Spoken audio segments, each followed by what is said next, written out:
Hello YouTube, Sam here from youtube.com/onlivegamer for the New Boston, and in this tutorial we're going to be talking about a major logical error that was in the previous tutorial. Now if you remember, for the enemy it's going to access current enemy.attacks at the index of current enemy.attack_num. Now you can see for each one of the enemies we have different attack arrays. So we got zombie attacks, we've got villain attacks, and other stuff.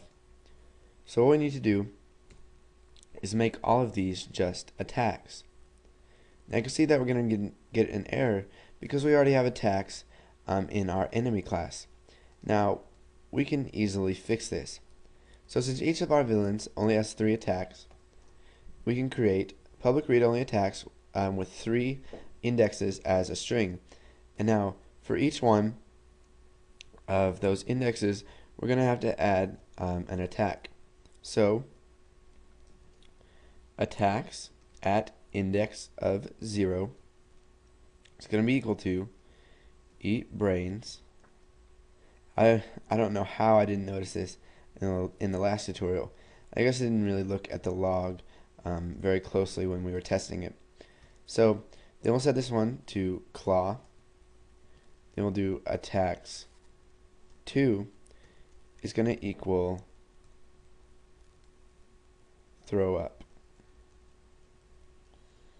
Okay, so now that we have the indexes in our attacks, what we need to do is make that for each one of the classes. I'll pause and come back once that's finished.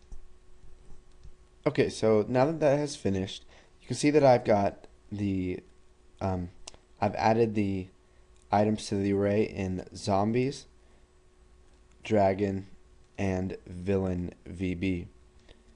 So now we can come into form1.vb, and let's see here, we've got attacks and then attack num and then attack damage. And you can see that we made attack damage in the same way that we did attacks.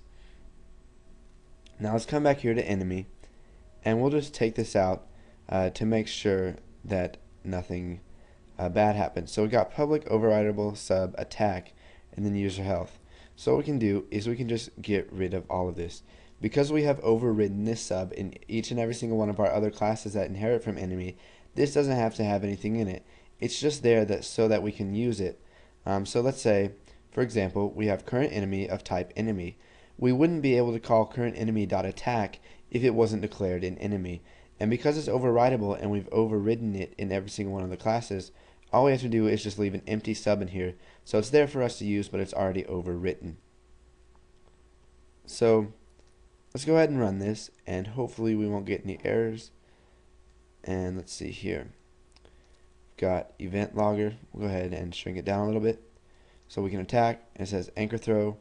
You can see that zombie has used claw. Punch, claw, anchor throw, eat brains for 10 damage. Anchor throw, eat brains for another 10 damage. Punch, claw for 5. Claw for 5. Anchor throw for 15. Another claw once again. We got eat brains, kick.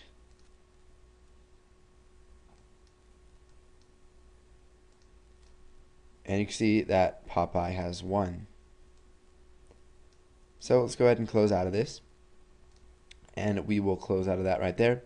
Let's just go ahead and make sure that everything works fine. So you can see that we didn't get any throw ups here. So let's see what went wrong. We need to make this with a max value of 3, so that it will generate 0, 1, or 2. Now let's just make sure we've done that in each one of these classes. Surprised I never found that error.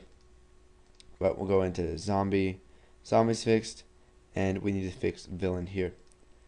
So apparently the whole time it hasn't been ever going to case 2.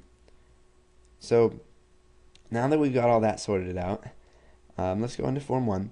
Now I know I might get some comments from people not liking that I'm getting errors and that I have to fix them. But other people, especially people from my channel that I've watched, they say that I like it when I find errors and teach you guys ways to fix them and how you can incorporate that in your own programs. Okay, so when the enemy attacks, if Popeye is lost, let's go ahead and add that to the log. So new log dot add event, and we just want to say Popeye has lost.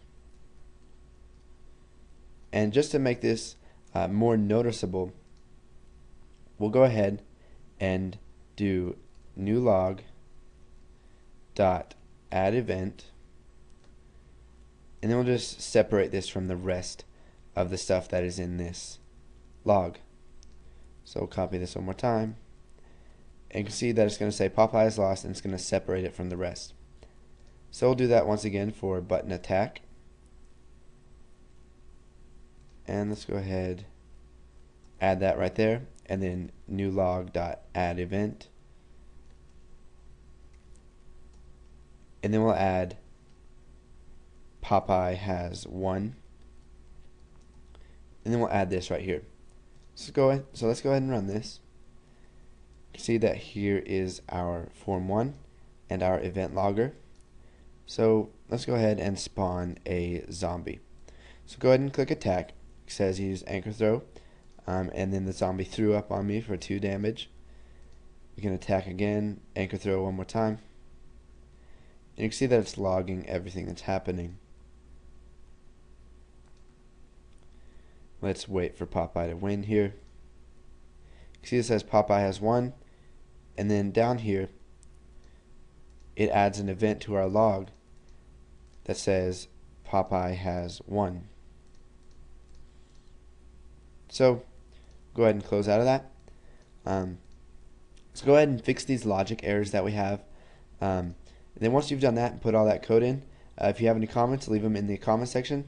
And if not, go ahead and move on to the next tutorial.